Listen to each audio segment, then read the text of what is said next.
Hello everyone, welcome to study with Gyan Prakash. आप सभी का मोस्ट वेलकम। देखिए, यूपी में टीजीटी पीजीटी एग्ज़ाम डेट और सीट को बढ़ाने को लेकर अभ्यर्थी लगभग पिछले 15 दिनों से क्रमिक अनशन पर हैं। दो टीमें थी, उसमें से एक टीम सीता प्रसाद ओझा जी की जो टीम थी वो फिलहाल हट चुकी है, लेकिन विक्की खान की टीम क्रमिक अनशन पर लगी हुई है। और कल इसी क्रम में उनकी मुलाकात पूर्व मंत्री सिद्धार्थ नाथ सिंह जी से हुई। और सिद्धार्थ नाथ सिंह जी की पहल पर, मतलब उनके कह लीजिए कि निर्देश पर, इनकी मुलाकात जो है वो अध्यक्ष से भी हुई है। और इसके बारे में जो न्यूज़ आई है वो आज के अखबारों में भी है। यह न्यूज़ आज सचित्र यहाँ पर प्रकाशित की गई है। तो फिलहाल फ्रेंड्स, यहाँ पर टीजीटी पीजीटी 2022 की भर्ती में सीट वृद्धि के मुद्दे पर पूर्व मंत्री से मिले छात्रों को मिला आश्वासन। आज अनशन स्थल पर जाएंगे सिद्धार्थनाथ। तो सारी बातें मैं आपको क्लियर करने वाला हूँ। देखो, कल मुलाकात अध्यक्ष से भी हुई है और अध्यक्ष ने जो बातें बताई हैं तो उनको मैं शार्ट में आपको बताता हूँ। सबसे पहली बात तो ये थी कि कल जो छात्र हैं वो, उनकी मुलाकात जब हुई सिद्धार्थ नाथ सिंह जी से, तो इसके बाद आश्वासन मिला कि जल्दी वो अनशन स्थल पर पहुंचकर उनकी बात सुनेंगे। और उन्हीं की पहल पर अध्यक्ष से भी वार्ता होती है छात्रों की। और इसके बाद जो बातें निकल कर सामने आई हैं वो ये हैं कि फिलहाल अध्यक्ष का ये कहना है कि देखो, क्योंकि इस समय आयोग में कोई भी सदस्य नहीं है, तो वो अकेले इस फैसले को लेने में सक्षम नहीं है कि पोर्टल को दोबारा से ओपन किया जाए या नहीं। और जो नए पदों के बारे में बात की जा रही है कि नए पदों को ऐड किया जाए, तो उसके बारे में भी अध्यक्ष महोदय अकेले जो है निर्णय लेने में सक्षम नहीं है। दूसरी बात ये है कि एग्ज़ाम डेट के बारे में भी, अभी परीक्षा कब तक होगी ये निर्णय भी वो नहीं ले सकते हैं जब तक सदस्यों की नियुक्ति नहीं हो जाती है। वैसे भी वर्तमान में जो परिस्थितियां बन रही हैं उसको देखते हुए यही लग रहा है कि अब से लेकर, देखो, अप्रैल में अध्यक्ष की जो है, अध्यक्ष जी जो है वो रिटायर हो जाएंगी। तो मतलब कुल मिला के देखा जाए तो लगभग 75 दिनों का समय अध्यक्ष के पास और है। और इसको मद्देनज़र रखते हुए अगर विचार किया जाए तो ये पता चल रहा है कि आने वाले लगभग मार्च महीने तक टीजीटी पीजीटी की परीक्षा होना संभव नहीं है। और इसके बाद ये परीक्षा वर्तमान चयन आयोग यानी कि उत्तर प्रदेश माध्यमिक शिक्षा सेवा चयन बोर्ड के द्वारा करवाई जाएगी या फिर नवगठित शिक्षा सेवा आयोग के द्वारा, इसके बारे में भी अभी कोई बात खुल के सामने नहीं आ रही है। तो एक तरीके से अगर देखा जाए तो छात्रों ने भी अपनी बहुत ही वाजिब बात रखी है कि अगर सदस्य नहीं थे तो फिर ऐसी कंडीशन में विज्ञप्ति कैसे जारी की गई, और अगर विज्ञप्ति जारी की गई है तो परीक्षा क्यों नहीं हो रही है। तो इस पर जो है कोई खास रिप्लाई जो है आया नहीं। ठीक है, तो सारी बातें निकल कर जो निष्कर्ष निकला वो यही है कि अध्यक्ष महोदय का ये कहना है कि वर्तमान समय में कोई भी डिसीजन वो नहीं ले सकते हैं। कोई भी डिसीजन लेने के मतलब स्थिति में वो नहीं है कि वो पोर्टल को दोबारा खोल सकें और साथ ही साथ नए जो अध्याचन है उसको ग्रहण करके सीटों की संख्या बढ़ा सकें या फिर एग्ज़ाम डेट को डिक्लेयर किया कर सकें। तो सारी बातों के मद्देनज़र बात यही निकल के सामने आती है कि जब तक इस पर प्रशासनिक स्तर से यानी कि शासन स्तर से कोई निर्देश जारी नहीं होता है तब तक इस धरने का भी कोई विशेष मतलब समझ में नहीं आता है। हालांकि आगे क्या होना है ये तो अभी समय के रहस्य में है, देखते हैं कि आगे क्या होता है। फिलहाल ये मान चलिए कि लगभग मार्च तक यूपी टीजीटी पीजीटी परीक्षा के होने के कोई आसार नज़र नहीं आ रहे हैं। बात करेंगे एलटी ग्रेड परीक्षा के बारे में, तो आयोग ने की भर्ती तो 2 चरणों में देनी होगी परीक्षा। देखो, जैसा कि आप लोग जानते हैं कि आयोग जो है, मतलब कि यूपी पीएससी के द्वारा अब तक लगभग 600 से ज़्यादा पदों पर, 6000 ज़्यादा पदों पर, सॉरी, लगभग 6000 ज़्यादा पदों का अध्याचन जो है वो आयोग को एलटी ग्रेड के सापेक्ष मिल चुका है। लेकिन यहाँ पर अभी भी कुछ मुश्किलें सामने आ रही हैं जिसको मद्देनजर रखते हुए अभी निश्चित तौर से कोई भी यह नहीं कह सकता कि एलटी ग्रेड के लिए विज्ञापन कब तक जारी होगा। हालांकि कैलेंडर को देखा जाए तो 2023 के कैलेंडर में भी एलटी ग्रेड का कोई जिक्र नहीं है। हालांकि बहुत सारी तारीखें उसमें रिजर्व रखी गई हैं। तो ये जो तारीखें हैं वो किस किस परीक्षाओं के लिए हैं इसके बारे में भी कोई बात अभी तक क्लियर नहीं हुई है। और इसी बीच नए शिक्षा सेवा आयोग के गठन का प्रस्ताव भी मांगा गया है। उधर आयोग ने एलटी ग्रेड शिक्षक भर्ती की समकक्ष अर्हता स्पष्ट किए जाने को लेकर शासन से दिशा निर्देश मांगे हैं। तो वर्तमान में अगर एक बात और भी है बिल्कुल क्लियर कट कि अगर एलटी ग्रेड की भर्ती यूपी पीएससी के द्वारा होती है तो 2 परीक्षाएं होना बिल्कुल तय है। मतलब एक तो प्री की परीक्षा होगी, उसके बाद एक मेंस की परीक्षा होगी एलटी ग्रेड में। अगर ये जो भर्ती है यूपीपीएससी करवाता है तो वैसे पूरी संभावना है 99% कि ये जो भर्ती है इस बार यूपीपीएससी ही करवाएगा। उसके बाद शिक्षा सेवा आयोग को यह भर्ती जा सकती है। अगर देखा जाए तो राजकीय आश्रम पद्धत विद्यालयों और राजकीय इंटर कॉलेजों में प्रवक्ता भर्ती के लिए प्रारंभिक और मुख्य परीक्षा कराई गई। सबसे बड़ी बात यहाँ पर यह है कि आयोग अब अपनी भर्तियों में एकल परीक्षा की व्यवस्था को हटा चुका है, यानी केवल प्री के आधार पर या सिर्फ एक परीक्षा के आधार पर जो भर्तियाँ होती थी उस व्यवस्था को यूपीपीएससी जो है ख़त्म कर चुका है। अब 2 चरणों की परीक्षा के माध्यम से ही भर्तियाँ की जा रही हैं। तो आयोग को एलटी ग्रेड के तकरीबन 6000 पदों का जो अध्याचन मिला है वो 2 चरणों में ही पूरी होगी, यानी कि प्री और मेंस दोनों ही करवाए जाएंगे। फिलहाल यहाँ पर छोटी सी अपडेट और भी है कि एलटी ग्रेड शिक्षक भर्ती इस बार उत्तर प्रदेश लोक सेवा आयोग कराएगा या नया शिक्षा सेवा चयन आयोग, तो यह अभी क्लियर नहीं है।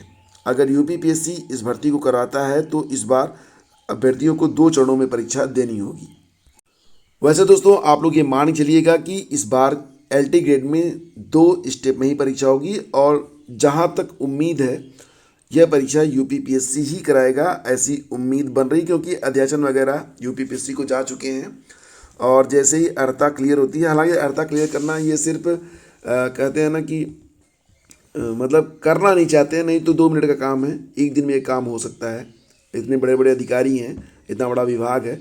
तो फिलहाल देखते हैं कि विज्ञप्ति कब तक आती है, लेकिन आप लोग तैयारी अगर कर रहे हैं तो इस बात को मद्देनजर रखते हुए कहिएगा कि इस बार आपको 2 चरणों की परीक्षा से एलटी ग्रेड शिक्षक भर्ती में गुजरना होगा।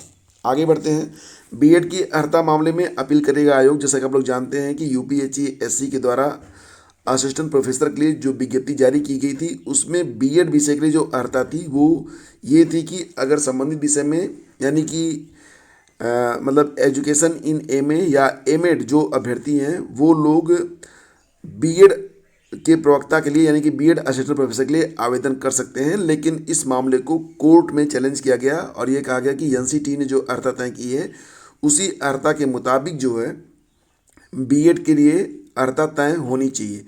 तो यहाँ पर जो एनसीटी की अर्हता है वो ये है कि बीएड होना चाहिए, साथ ही साथ पीजी होना चाहिए और इसके बाद ही जो है मतलब कोई व्यक्ति जो है वो बीएड में असिस्टेंट प्रोफेसर बनने के योग्य होगा।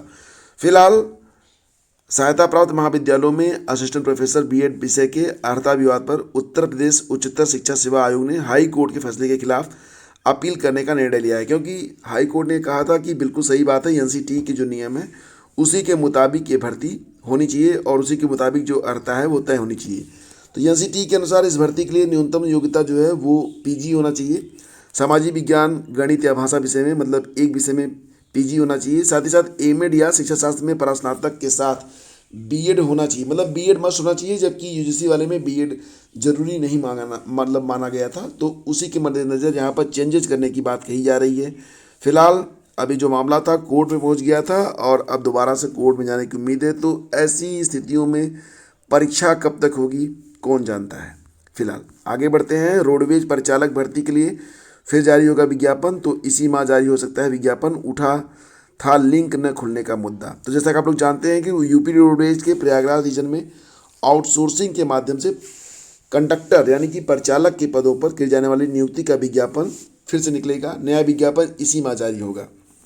पिछले दिनों 265 पदों में नियुक्ति का विज्ञापन निकला था प्रयागराज रीजन में। इसके बाद विभाग की ओर से एक लिंक दिया गया, उसी लिंक को खोलकर अभ्यर्थियों को भर्ती के लिए आवेदन करना था। लेकिन लिंक जो था वो 9 जनवरी 2023 से यह प्रक्रिया शुरू हुई थी और 16 जनवरी तक आवेदन की अंतिम तिथि थी। शुरू से ही लिंक खुलने के बाद भी आवेदन करने में अभ्यर्थियों को परेशानी होने लगी थी। 2-3 दिन लिंक खुला भी, मतलब 2-3 दिन तो लिंक खुला भी नहीं और इसे लेकर मांग की गई थी कि आवेदन करने की अंतिम तिथि बढ़ाई जाए। तो फिलहाल इस समस्या को देखते हुए प्रयागराज रीजन के क्षेत्रीय प्रबंधक एम.के. द्विवेदी ने मौजूदा विज्ञापन को रद्द करने व नया विज्ञापन जारी करने की बात कही है। तो अब जो है एक फर्म है एसएस एंटरप्राइजेस रायबरेली को यह काम भेज दिया गया है। माना जा रहा है कि इसी माह भर्ती का नया विज्ञापन जारी किया जाएगा। तो इसी माह जारी होगा विज्ञापन कंडक्टर भर्ती के लिए। कहाँ से? प्रयागराज रीजन से। ठीक है।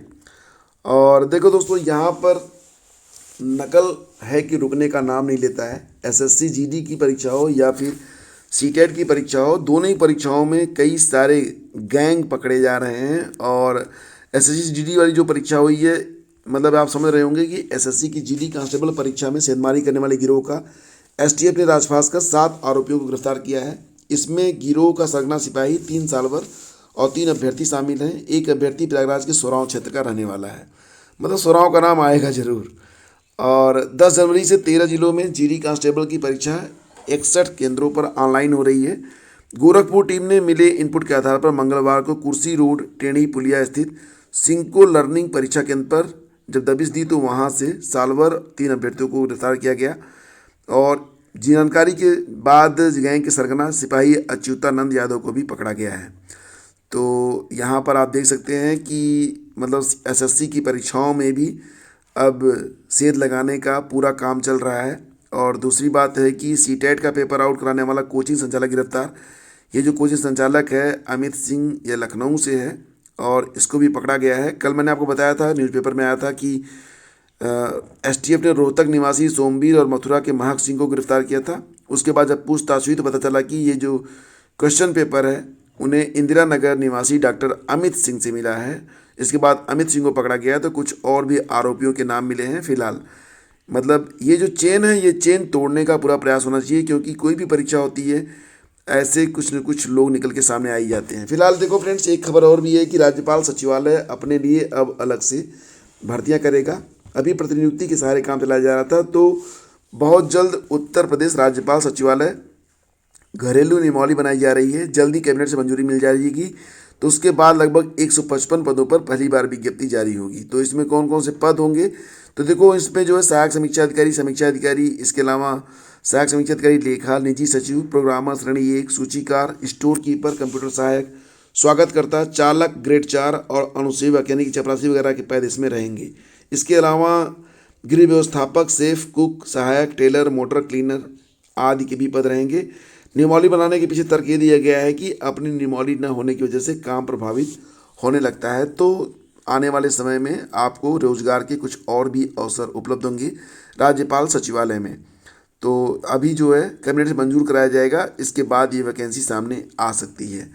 तो चलिए, सरकारी नौकरी के लिए आपके लिए एक और मार्ग खुल रहा है और भगवान करें कि बहुत जल्दी आपको एक शानदार नौकरी मिल जाए।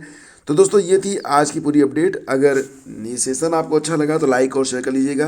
करंट अफेयर की तैयारी नहीं कर पाए हैं तो करंट अफेयर के लिए आप लोग वीडियो का डिस्क्रिप्शन चेक कर लेना, वहाँ पर आपको मंथली करंट अफेयर पीडीएफ की लिंक मिल जाएगी। और बने रहिए हमारे साथ। और डेली करंट अफेयर की सीरीज फिर से दोबारा से स्टार्ट कर दी गई है, तो आज इसका नेक्स्ट डे होगा। मतलब कल मैंने वीडियो अपलोड किया था, आज भी अपलोड हो जाएगा। तो आप लोग देखते रहिए और क्विज लगाते रहिए। Thank you so much.